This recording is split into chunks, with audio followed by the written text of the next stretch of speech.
Inilatag ng Department of Migrant Workers at OWA ang mga programang tuloy-tuloy na ipinatutupad para mapangalagaan ang mga overseas Filipino worker.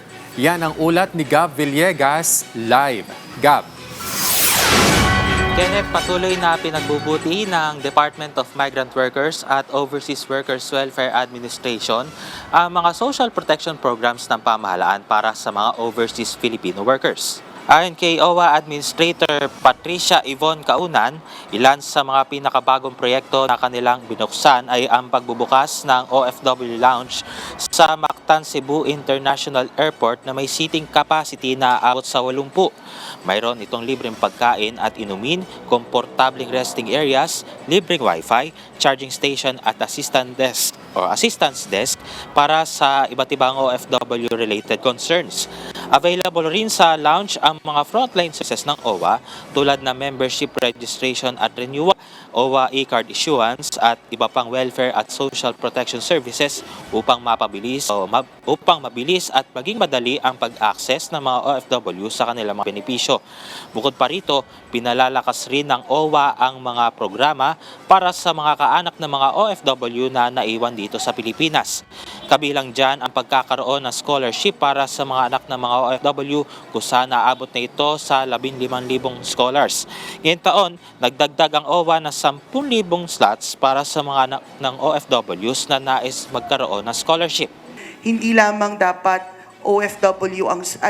children of OFW lang ang scholar.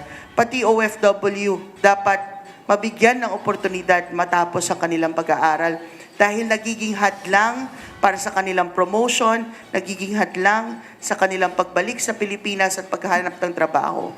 Nagpaalala rin ang OWA sa mga nagbabalak na magtrabaho sa ibang bansa na tignan ang mga approved job orders na matatagpuan sa website ng DMW. Nanawagan rin ang OWA sa mga mambabatas na pag-aralan paano papagbubutihin ang pag-regulate na recruitment ng mga OFW sa pamamagitan ng social media at mga messaging app. Sa ngayon ay nire-regulate ng DMW ang mga lumalabas na job placements sa social media. Yung pong mga legitimate na recruitment agencies, they have to submit to the DMW their proposed social media ads. The problem is, yung pong mga bawal, walang ganong proseso. Yung mga walang lisensya. So ako po, nananawagan din, at kaisa po kami sa OWA dyan, pag-aralan po how we can improve regulating recruitment using social media and other messaging apps po. Kenneth, aabot na sa 200,000 na mga peking job advertisements ang napatik down na ng DMW sa social media.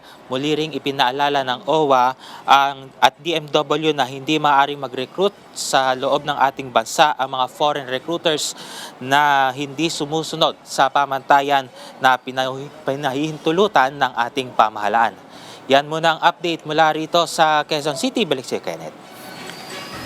Maraming salamat, Gab Villegas.